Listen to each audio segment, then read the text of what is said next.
idem ochutnávať vaše tipy na pochutiny s podravkou.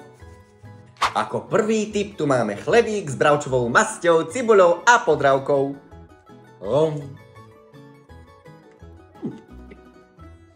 Výborná tradičná chuť podporená podravkou.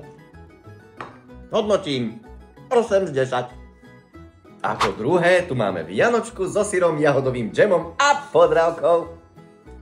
Opa. To je naozaj dobré. 10 z 10. A nejaký špekulant nám dal aj tip na horkú čokoládu s podravkou, čím si nie som celkom istý, no ale poďme to skúsiť. Toto neodporúčam. Niečo vyšlo lepšie, niečo vyšlo horšie a niečo pozitívne prekvapilo. Ak aj vy máte nejakú obľúbenú kombináciu s podravkou, napíšte mi svoj tip do komentáru a na budúce ochutnám aj ten váš tip.